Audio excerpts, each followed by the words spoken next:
Alô, comunidade! Eu sou o Rodrigo Viana e esse é o ICL Urgente. São 5 horas da tarde, dia 5 de fevereiro de 2026. A gente traz sempre um resumo com análise a quente dos principais fatos no Brasil e no mundo. Com a gente na redação, na central de atualização de notícias do ICL, a Laura Couto. Boa tarde, Laura. Boa tarde, Rodrigo. Boa tarde para você que está nos assistindo pelos canais do Instituto Conhecimento e Liberta e Eduardo Moreira no YouTube e também pelos nossos canais parceiros. Aproveita, gente, deixa seu like, se inscreve no nosso canal e comenta de onde você está assistindo o ICL Urgente hoje. Vamos lá, Rodrigo. Vamos embora, tem muita notícia hoje. Boa tarde para você que mora nesse país em que um ministro do Supremo Tribunal Federal decidiu finalmente encarar de frente essa vergonha desses penduricalhos, desses privilégios sem limite nos 3 poderes da República. Eu estou falando do quê?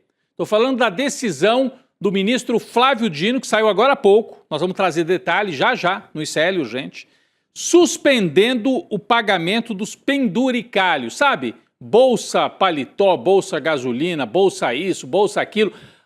Uma parte da elite brasileira enche a boca para falar mal do Bolsa Família, que é para quem está na linha de pobreza ou de miséria, mas adora um privilégio quando é para um dos seus representantes aí em cargos nos 3 poderes. E o Flávio Dino hoje passou uma linha no chão e falou: chega, vamos estabelecer um limite. Vamos já trazer detalhes sobre a decisão do ministro Flávio Dino sobre os penduricalhos e esse limite que ele tenta estabelecer daqui para frente. Bom, mas a gente inicia, mais uma vez, falando da saúde de Jair Bolsonaro. A defesa do condenado, do presidiário, ex-presidente Jair Bolsonaro, informou ao STF que ele teve uma piora no quadro de saúde. É semana sim, semana também, a outra semana também, tem esses envios de informação da defesa pedindo arrego para o Supremo. Os advogados solicitam que a Polícia Federal seja intimada a apresentar com a máxima urgência o laudo da perícia realizada no mês passado sobre a saúde de Bolsonaro. O documento é considerado essencial para a análise do pedido de prisão domiciliar. A Laura tem mais informações sobre esse novo pedido da defesa. Laura. Rodrigo, segundo os advogados, o Bolsonaro apresentou novos episódios de vômito e uma piora na crise de soluços constante. O quadro de saúde do ex-presidente é considerado frágil pelos advogados. A expectativa da defesa é que esse laudo da PF pode reforçar os argumentos no pedido de prisão domiciliar e os advogados de Bolsonaro defendem a necessidade de concessão por razões humanitárias. A perícia foi determinada pelo ministro Alexandre de Moraes e realizada no último dia 20 de janeiro por médicos da PF. E a Polícia Federal tinha 10 dias para apresentar o laudo e o prazo já se esgotou. A expectativa é de que esteja finalizado essa semana, Rodrigo. Vamos ver, Laura. Soluços, vômitos, eles seguem alegando tudo isso, falam em razões humanitárias. Tudo bem, se tiver um laudo, se tiver necessidade e se ele tiver esse direito, que seja concedido ao Bolsonaro. Mas ele nunca se preocupou com as tais razões humanitárias, quando na pandemia 700 mil brasileiros morreram e ele debochou. Disse que tinha saúde de atleta, que não precisava tomar vacina. Mentiu, né? Porque uma parte da família dele, e talvez até ele, tenha tomado a vacina. Depois teve aquela fraude e tudo. Então, razões humanitárias. O cara dizia que tinha saúde de atleta, que não precisava de nada, que era uma gripezinha. Atrapalhou as vacinas e hoje quer apoio por razões humanitárias para cumprir a pena em casa. E ele também dizia que bandido não tem que ter moleza, não. E ele hoje é um bandido, oficialmente, na definição que eles gostam de usar, ou não? Como é que você define o que é um bandido? Quem foi condenado pela justiça. Ele quer arrego, mais uma vez. Vamos seguir acompanhando. É deprimente ver a covardia desse sujeito chamado Jair Bolsonaro. Bom, aconteceu o que todo mundo esperava em Santa Catarina. A deputada Carol de Tone teve a candidatura a senadora pelo estado, barrada no Partido Liberal. E então resolveu sair do PL. Ela que é um dos principais nomes lá da extrema-direita catarinense. Ninguém segura a mão de ninguém. A Carol de Tone percebeu hoje, O partido seguiu a ordem de Jair Bolsonaro para lançar o filho dele, Carlos, ao Senado por Santa Catarina. Até pouco tempo ele era vereador no Rio de Janeiro, nem conhece Santa Catarina direito, a não ser para pegar uma praia lá de vez em quando. Carol de Tone foi informada oficialmente sobre a decisão em reunião com o presidente do PL, Valdemar Costa Neto. E aí, uma vaga para senador fica com Carlos e a outra vai ser reservada a um partido aliado, União Brasil ou PP. Resumindo, uma fica para o Carlos Bolsonaro e a outra para o Esperidião Amin, veteraníssimo representante da direita catarinense, que em acordo lá com o PL fica com a segunda vaga para concorrer. Mas a Carol de Tone já anunciou, vai também tentar uma vaga para o Senado por outro partido. Então vai ter racha lá na direita catarinense. Os três concorrendo por duas vagas, essa divisão de votos pode até favorecer um outro candidato mais progressista, quem sabe, né, em Santa Catarina. Vamos sair da extrema-direita e vamos falar do campo progressista. Abre aspas. A proposta é mais de um resort do que de construção efetiva de casas. Foi isso que disse o presidente Lula numa entrevista ao UOL, comentando a proposta de Trump, daquele Conselho de Paz. O presidente Lula criticou o projeto, mas afirmou que se o Conselho for para cuidar mesmo de Gaza, aí o Brasil tem sim todo o interesse de participar. Vamos conferir esse trecho da entrevista de hoje. Vamos lá. Eu disse ao presidente Trump que se o Conselho for para cuidar de Gaza, o Brasil tem todo o interesse de participar. Agora, é muito estranho que você crie um conselho e você não tenha um palestino na direção desse conselho. É muito estranho que a proposta que foi apresentada de reconstrução de Gaza é mais um resort do que reconstrução de casa. Eu quero saber quem é que vai reconstruir as casas, os hospitais, as padarias, os bares que foram detonados. Porque a vida de 75 milhões de mulheres e crianças não retornarão mais. Muito bem. Lula também comentou assuntos importantes aqui do Brasil. O presidente disse que o ministro da Fazenda, Fernando Haddad, atenção para essa frase do Lula, ele disse que o ministro da Fazenda, Fernando Haddad, e o vice-presidente da República, Geraldo Alckmin, abre aspas, sabem que tem um papel para cumprir em São Paulo. Opa, o Lula está empurrando os dois para candidaturas em São Paulo? Vamos acompanhar esse trecho também da entrevista concedida à jornalista Daniela Lima, do UOL. Vamos lá. Nós temos muito voto em São Paulo e temos condições de ganhar as eleições de São Paulo. Eu ainda não conversei com a Haddad, ainda não conversei com o Alckmin, mas eles sabem que eles têm um papel para cumprir em São Paulo. E a Simone? Eles sabem. A Daniela Lima até perguntou, e a Simone? Mas essa parece que já vai estar na chapa também, a Simone Tebet.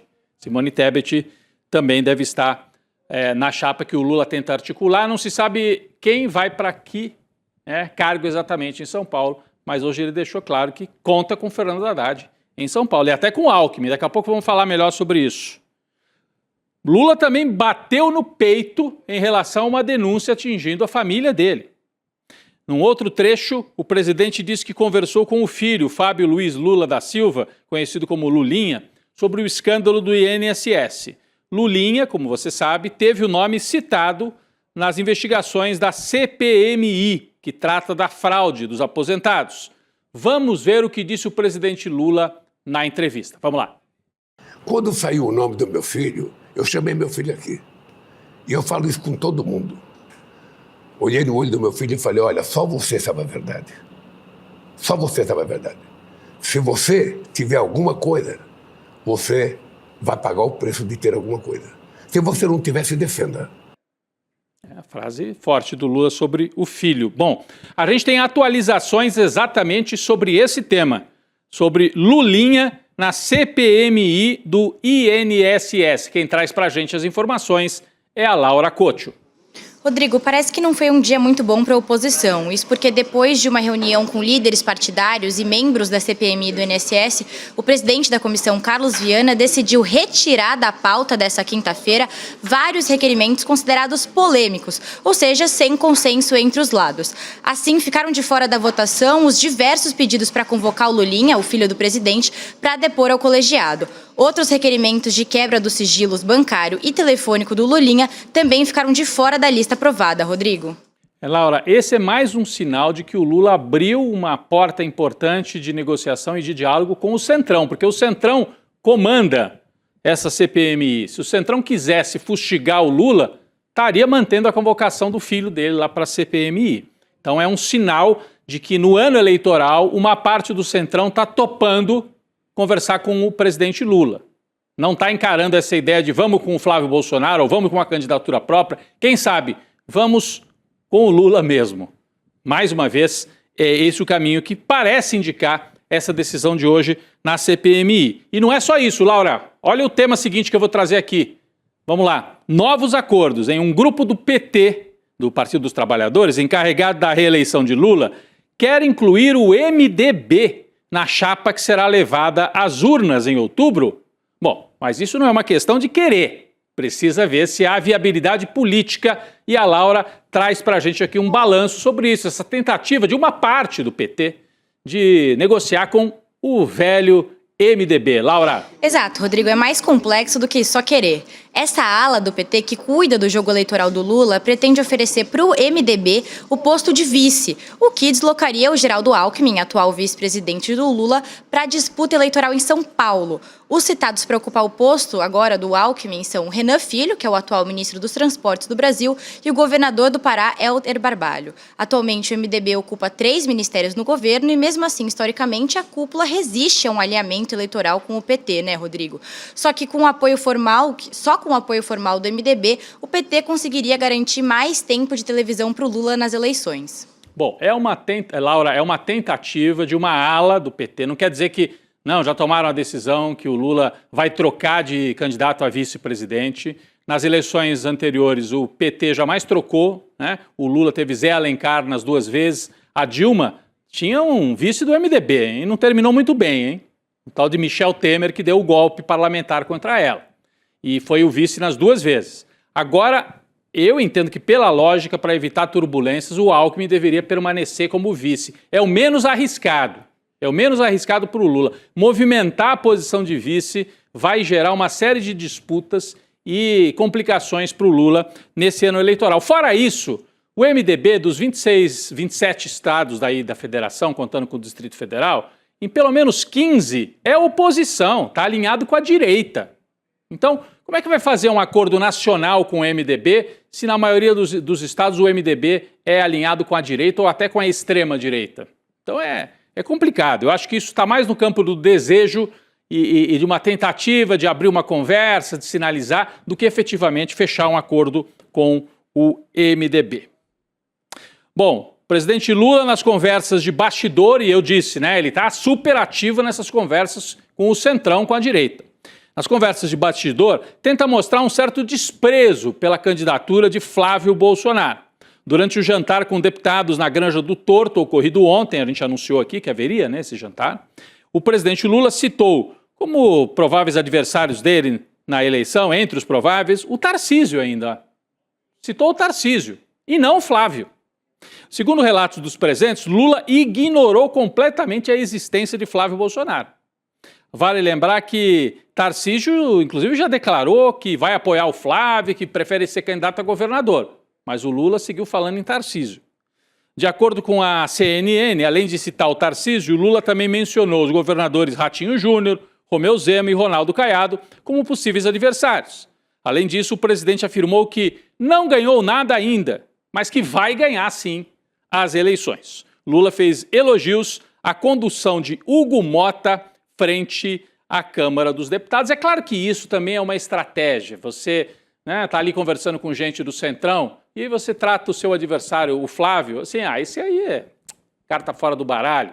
É uma maneira de você também baixar a bola do seu adversário, não se mostrar preocupado com ele e valorizar esses outros que estão próximos da turma que estava lá na Granja do Torto conversando com o Lula. Então é uma maneira dele também se colocar, não quer dizer que ele não esteja preocupado ou que não leve a sério a candidatura do Flávio Bolsonaro. É bom que leve, porque o Flávio Bolsonaro vai conseguir transferência de quase todos os votos que o Jair Bolsonaro teve na eleição passada. Então precisa sim levar a sério a candidatura da extrema-direita representada pelo Flávio Bolsonaro. Mas o clima de confraternização entre os poderes que apareceu aí nessa reunião na Granja do Torto, Lula conversando com o Hugo Motta, etc., esse clima pode durar pouco, hein? Pode estar no fim. Hoje à tarde, agora há pouco, o ministro do STF, Flávio Dino, acabou com a farra dos supersalários, dos benefícios, dos penduricalhos, dos auxílio isso, auxílio não sei o quê, para a gente dos 3 poderes da República. Laura traz outros detalhes sobre essa importante decisão do Flávio Dino. Daqui a pouco nós vamos ler alguns dos trechos. Laura. Rodrigo, o ministro Flávio Dino determinou hoje que os 3 poderes suspendam o pagamento de benefícios do serviço público, conhecido como os penduricalhos, como você falou. Nessa semana, a Câmara aprovou em votação relâmpago um reajuste de até 9,25% no salário dos funcionários do Congresso Nacional e o texto também prevê uma gratificação de até 100% para servidores efetivos. Mas hoje de manhã, Hugo Motta disse que esperava de forma otimista a sanção do Lula. Só que já na decisão do Dino, ele ressaltou que as verbas classificadas como indenizatórias têm sido utilizadas ilegalmente para elevar os salários acima do teto e também driblar o que está previsto na Constituição, Rodrigo. Agora, o ministro deu um prazo de 60 dias para que o Executivo, o Legislativo e o Judiciário revisem todos esses pagamentos das verbas, nos quais os valores ultrapassam o teto do funcionalismo de cerca de R$46 mil, que é o salário de um ministro do STF, né, Rodrigo? Exatamente, Laura. A Constituição prevê, tem teto para salário. E o teto é quanto ganha o ministro do Supremo Tribunal Federal. Acontece que em todos os poderes, e no judiciário em especial, você pode entrar aí, faz o teste, abre, né, aí os sites, transparência e tal, e pesquisa salário de juiz, não precisa nem ser do Supremo, não, dos tribunais regionais federais. E veja quanto é que os caras ganham efetivamente. Porque eles ganham o salário e mais uma série de benefícios que vão sendo incorporados aos ganhos mensais. Tem que acabar com essa farra e é isso que está dizendo o Flávio Dino. A gente separou aqui alguns trechos da decisão que o Dino assinou na tarde de hoje. Num deles, o ministro Flávio Dino trata da questão dos penduricalhos e até debocha dos nomes anedóticos, né, que são adotados para alguns desses auxílios aí para a turma do Judiciário, do Executivo, do Legislativo. Então ele está dizendo assim, né, ao longo de várias páginas em que ele vai analisando um caso concreto de uma pessoa que entrou com um pedido para anular ganhos excessivos, se não me engano, de uma prefeitura aqui no litoral de São Paulo, e analisando esse caso concreto, ele parte para uma decisão mais genérica, e ele diz: assim nasceu e se consolidou o termo penduricalhos, abrangendo parcelas bastante diversas, tais como... Aí ele cita alguns tipos de ganho que existem no Executivo, Legislativo e Judiciário. Auxílio locomoção, aí diz o Dino, pago inclusive a quem não comprova que se locomove para trabalhar. Quase irônico assim, né? Auxílio combustível, idem, pago a quem não comprova que precisou botar combustível para trabalhar. Auxílio educação, por vezes sem que haja o custeio de qualquer serviço educacional. E prossegue o Flávio Dino na sua decisão. E há também penduricalhos que recebem nomes que até afrontam o decoro das funções públicas, tais como auxílio peru ou auxílio panetone. Ele está se referindo, né, àqueles auxílios de fim de ano, de Natal. E o pessoal ironicamente fala, né, quem recebe até, ganhei o auxílio peru, auxílio panetone. Ainda que se cuide de nomes aparentemente anedóticos, eles caem em conhecimento geral repetidamente nos últimos anos, configurando frontal violação à Constituição. E aí conclui, destaco que seguramente tal rol de indenizações gera super salários e não possui precedentes no direito brasileiro. Ou seja, é ilegal. É ilegal. E eu separei aqui um outro trecho em que o Flávio Dino também se manifesta nessa mesma decisão de hoje. Com os pressupostos constitucionais e legais acima lançados, eu considero que o respeito à jurisprudência sobre teto e subteto será facilitado com a edição da lei prevista no artigo 37 da Constituição. Ou seja, ele está falando que o Congresso precisa editar uma lei para regulamentar essa baderna, essa bagunça que serve para encher o bolso de algumas pessoas.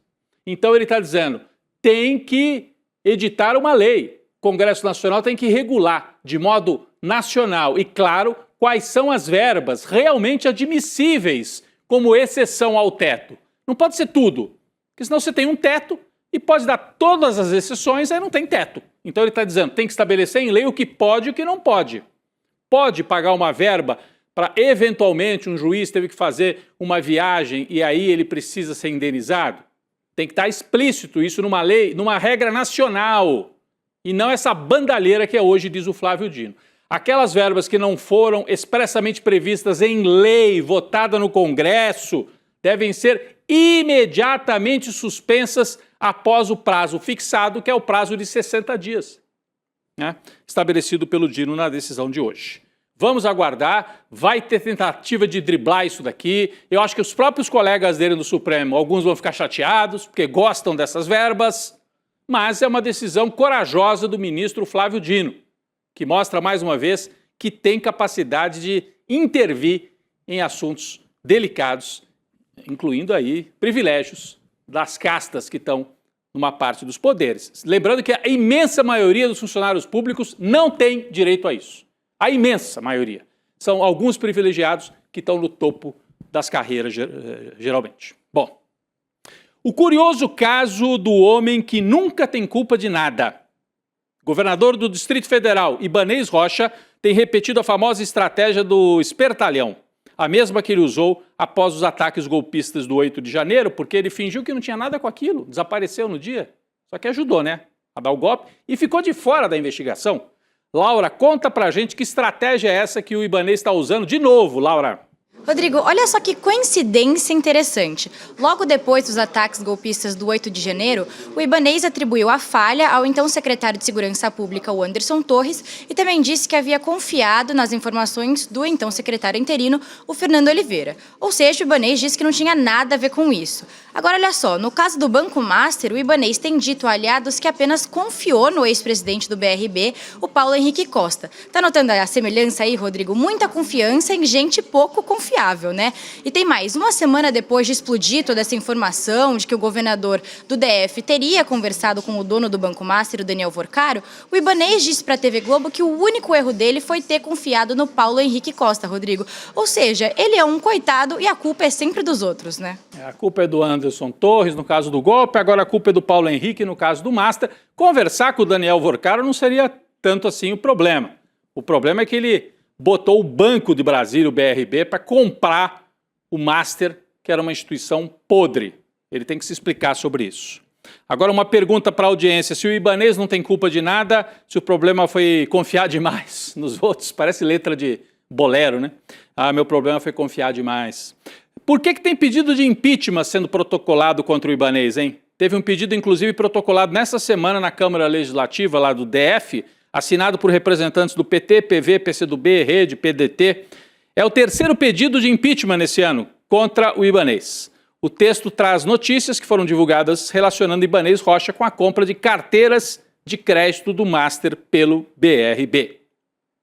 E o STF, eu falei do Dino agora há pouco, né? O STF está dividido, hein, gente? Importante notícia. O presidente da corte, Edson Fachin, cancelou o almoço que aconteceria no próximo dia 12, com todos os ministros, em que discutiria um cronograma para a implantação do tal Código de Ética. Ô, Laura, o que quer dizer esse cancelamento do almoço aí do Fachin? Rodrigo, segundo membros do tribunal ouvidos pela coluna do Kleber Lourenço, aqui do ICL Notícias, a avaliação é de que o clima interno não está propício para o debate. Nos bastidores, o Fachin considerou que a discussão poderia escalar para um conflito público entre os próprios integrantes da corte, com um potencial de provocar um racha no STF. E isso ficou claro nas reações dos ministros do Supremo sobre a proposta do Código de Ética, como você mencionou. O próprio ministro Alexandre de Moraes criticou abertamente o projeto e disse que a carreira de juiz já apresenta inúmeros impedimentos. Vamos ver o que o ministro Alexandre de Moraes disse. Não há nenhuma carreira pública com tantas vedações como a magistratura. Já começam as vedações constitucionais. O magistrado não pode fazer mais nada na vida. Só o magistério. O magistério pode dar aulas, pode dar palestras. E como o magistrado só pode dar aulas e só pode dar palestras, passaram a demonizar palestras dadas por magistrados. Todas as carreiras podem ser sócio comercial, inclusive atuando, podem exercer em outros horários outra atividade. O magistrado não, pode dar aula e pode dar palestras por falta do que criticar. Não é isso, né? Alexandre de Moraes sabe que não é isso. Não é dar palestra. Se convidar Alexandre de Moraes para dar uma palestra na Associação Cristã de Moços, ninguém vai achar ruim. O problema é dar palestra para banco, para empresário, que depois vai ter caso julgado lá no Supremo. E dar palestra remunerada e depois você vai julgar os mesmos caras que te pagaram. Como é que faz? É esse o problema. Alexandre de Moraes sabe que é isso. Não adianta também querer transformar agora os ministros e os juízes do Brasil em vítimas. Não é por aí, Alexandre de Moraes. Você cumpriu um papel importante na defesa da democracia, mas nesse caso não, menos. Não é disso que as pessoas estão falando. Você sabe que na entrevista do UOL, a gente mostrou agora há pouco vários trechos, o presidente Lula também falou sobre o STF, né? Falou sobre a questão do Código de Ética no STF e se disse favorável à aprovação de mandatos fixos para os ministros do Supremo. Em vez de, nomeia com 40 anos e o sujeito só sai com 75, não, mandatos, 10 anos, 15 anos. Em outros países é assim. Vamos ver o que disse o presidente Lula sobre esse tema também. Eu acho que tudo precisa mudar. E nada, sabe, está livre de mudança. Eu, durante a campanha do Haddad para presidente da República em 2018, no programa do Haddad estava a questão do mandato para a Suprema Corte. Eu acho que nós vamos discutir isso, porque também não é justo uma pessoa entrar com 35 anos e ficar até 75, ou seja, não é justo. É muito tempo. Então eu acho que pode ter um mandato. O caso do Toffoli, por exemplo, né? Entrou novinho, nomeado pelo Lula, e vai sair com 75, se não pedir para sair antes. Bom, falando do Judiciário, uma nota importante, a gente falou desse assunto ontem, é gravíssimo. O Superior Tribunal de Justiça, aí não é o STF, tá? É o STJ, uma instância abaixo, lá em Brasília. Abriu uma sindicância interna para apurar a acusação de assédio sexual que teria sido praticada pelo ministro Marco Aurélio Bussi contra uma jovem de 18 anos. A medida foi tomada por unanimidade pelo plenário do STJ. A reunião foi convocada de última hora, foi marcada pelo clima de tensão, durou 4 horas. O Bussi participou apenas do início da sessão. O ministro nega todas as acusações e a Laura tem outras informações sobre isso, Laura.